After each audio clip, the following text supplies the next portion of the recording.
अस्सलाम वालेकुम students, welcome to my YouTube channel easy solutions of mathematics. आज की वीडियो में मैं आपको करवाऊंगी मिक्स्ड इंटीजर।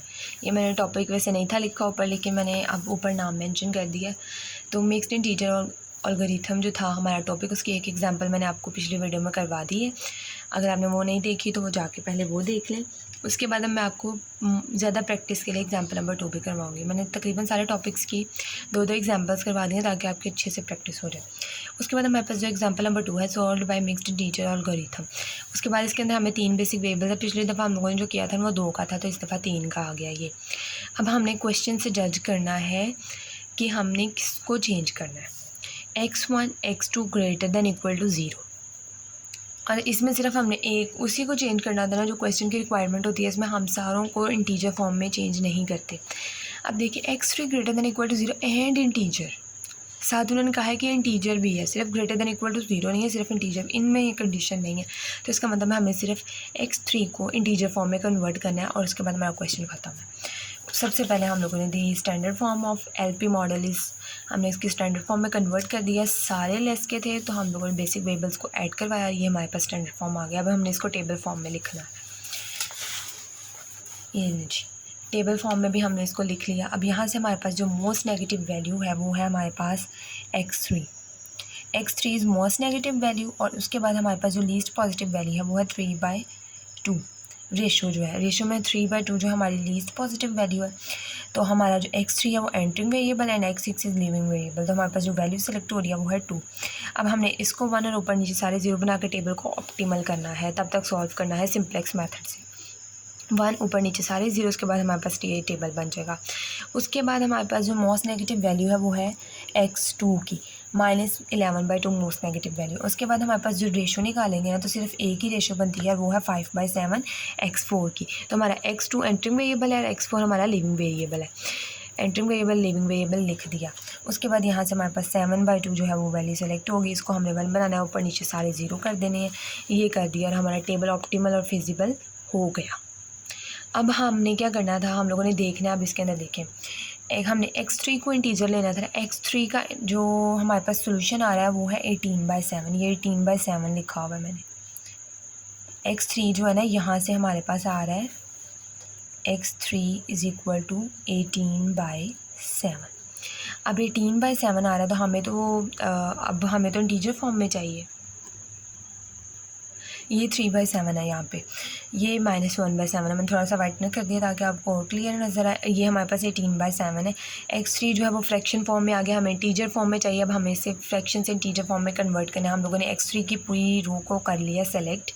उसका सेलेक्ट करने के बाद सबसे पहले तो हम लोग जो है 18/7 को दूसरी फॉर्म में कन्वर्ट करेंगे।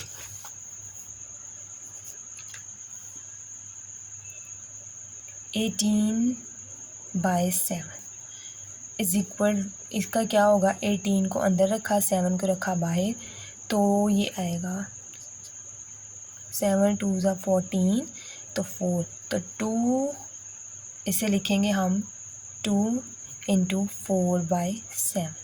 तो ये हम लोगों ने इस फॉर्म में ले लिया। इसमें से हमारी फ्रैक्शन क्या आई है, वो आई है 4/7। ये तो 4/7 हमारी फ्रैक्शन आ गई, 2 × 4/7। अब हमने इसके ऊपर फार्मूला लगाना है। तो फार्मूले के लिए हम लोग क्या करते हैं, हम लोग एक बेसिक वेरिएबल में से जो फ्रैक्शन वाली वैल्यूज़ होती हैं उनको माइनस करवा देते हैं। सबसे पहले जो हमारी फ्रैक्शन है वो क्या है, क्योंकि x3 की फ्रैक्शन है तो हम लोग f3 ले लेंगे। तो फ्रैक्शन क्या है हमारे पास आई है 4/7। हम लोग लिख लेंगे फ्रैक्शन है हमारे पास 4/7। अब हमने कोई एक वेरिएबल लेना होता है, s1 बेसिक वेरिएबल, s1 ले लें पहले, क्योंकि x1 था तो हमने s1 लिया था। अब x3 है तो आप चाहें तो s3 ले लें, लेकिन मैं फिर से s1 ही ले रही हूँ। s1 में से हम लोगों ने क्या करना होता है, जो फ्रैक्शन वाली उस रो में, x3 को हमने इंटीजर बनाना है, उसकी रो में जो फ्रैक्शन वाली वैल्यूज़ होती है ना, हमने उनको लेके चलना होता है, उनको इस बेसिक वेरिएबल में से माइनस करवाना होता है। अब सबसे पहले जो फ्रैक्शन है वो हमारे पास क्या है, पॉजिटिव फ्रैक्शन। सबसे पहले हम लोग माइनस करवाएंगे, ये भी पॉजिटिव फ्रैक्शन है, ये 3/7 × x4, -3/7 × x4। सेकेंड पॉजिटिव जो हमारे पास फ्रैक्शन है वो है 2/7, 2/7 × x6, तो -2/7 × x6। अब उसके बाद हमारे पास एक वैल्यू जो है वो है नेगेटिव। तो मैंने आपको बताया था नेगेटिव वैल्यू के लिए क्या करना है, हम लोगों ने नेगेटिव वैल्यू को कैसे लिखना है, करना है हम लोगों ने, जो भी नेगेटिव वैल्यू होगी उसके लिए हम लोगों सबसे इस माइनस की डीलिंग के लिए हम लोगों ने क्या करना है, फ्रैक्शन क्या है हमारे पास 4/7 डिवाइडेड बाय 1 में से हमने उसी फ्रैक्शन को कर देना है माइनस। तो ये आ गया हमारे पास। बेसिकली ये फॉर्मूला कुछ इस तरह बनेगा, F3 1 माइनस F3। ये हम लोगों ने इस नेगेटिव वैल्यू के साथ मल्टीप्लाई करवाना है। अब जो हमारी नेगेटिव वैल्यू है अगर हम उसको माइनस इसमें से करवाएंगे तो माइनस माइनस प्लस इस तरह की कोई वैल्यू बन जाए, लेकिन हमने नेगेटिव वैल्यू को इस तरह से इसमें से सब्ट्रैक्ट करवाना ही नहीं है। जिस वैल्यू के साथ नेगेटिव आ जाएगा वो इस तरह से होगी कि फ्रैक्शन डिवाइडेड बाई 1 माइनस 4/7। अब हमने 1/7 इंटू x1 साथ लिख देना है, x1 1/7 इंटू x1 हम लोगों ने साथ सिंपली लिख देना है। ये माइनस हम लोगों ने फिर इग्नोर कर देना है। हम लोगों ने इस माइनस को इग्नोर करने के लिए फ्रैक्शन डिवाइडेड बाय 1 माइनस 4/7 इसको करवा लिया।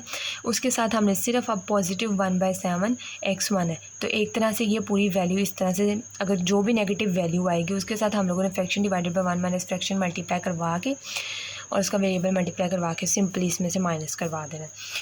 और ये इक्वल आता है उस फ्रैक्शन की नेगेटिव के -4/7 के इक्वल आता है, यानी ये बेसिकली -F3 के इक्वल आ रहा है।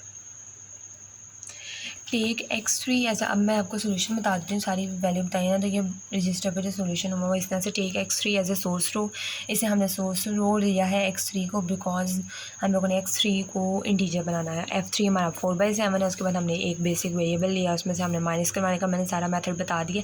इसको सिंप्लीफाई करेंगे तो हमारे पास ये आ जाएगा। अब हमारे पास जो पिछला टेबल था वो ये था।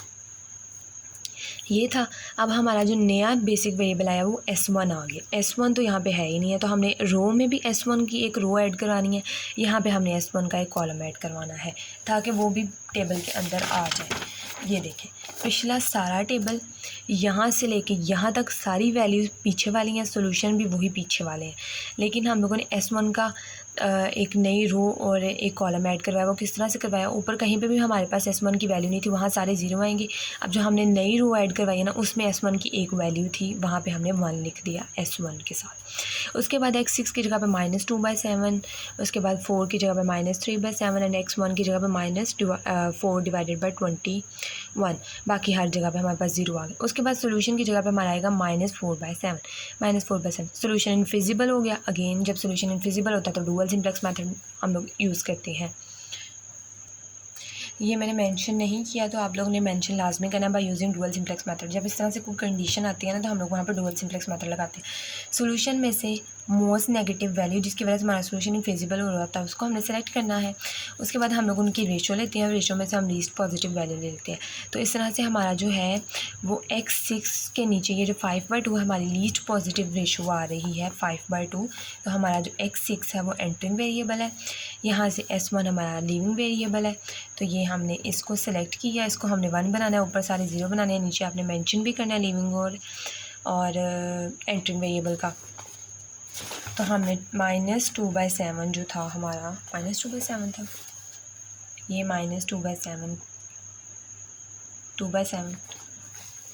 इसको हमने 1 बनाया, ऊपर हमने सारे ज़ीरोज़ बनाए। सारा सॉल्व करने के बाद हमारे पास टेबल ये आ जाएगा।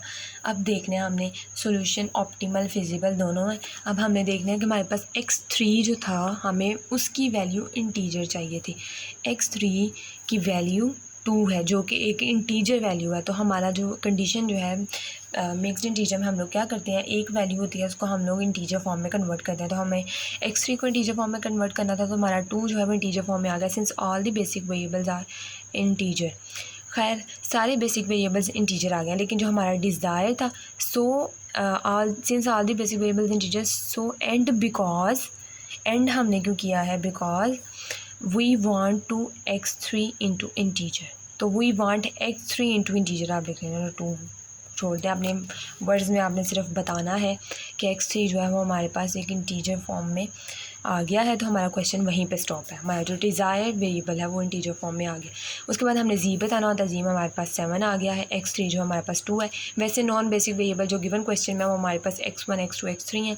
तो x2 की वैल्यू 1 है, x3 की वैल्यू 2 है हमारे पास, x1 की वैल्यू हमारे पास 0 है। तो ये हमने सारी यहाँ पर लिख ली। अब हम करेंगे वेरीफिकेशन ताकि हमें पता चल जाए हमारा जी जो है वो सही आया कि नहीं, क्वेश्चन ठीक है कि नहीं। वेरीफिकेशन में हमने जी की वैल्यू लिखी, उसके अंदर हमने वैल्यूज़ पुट कर दी। तो हमारा 7 = 7 है। इस वेरीफिकेशन भी हो गया। इसका मतलब हमारा क्वेश्चन जो है वो ठीक सॉल्व हुआ है। उम्मीद है आप लोगों को क्वेश्चन की समझ आई होगी। इस तरह से हमारे टॉपिक में 2 एग्जांपल्स मैंने आपको करवा दिए हैं। अभी भी आपका कोई स्टिल मिक्स इंटीजर के हवाले से कोई क्वेश्चन है तो आप कमेंट सेक्शन में मुझसे पूछ सकते हैं। अगर मेरी वीडियो पसंद आई तो प्लीज़ मेरी वीडियो को लाइक करें और अगर आपने मेरे चैनल को सब्सक्राइब नहीं किया तो प्लीज़ मेरे चैनल को सब्सक्राइब करें। Thank you so much.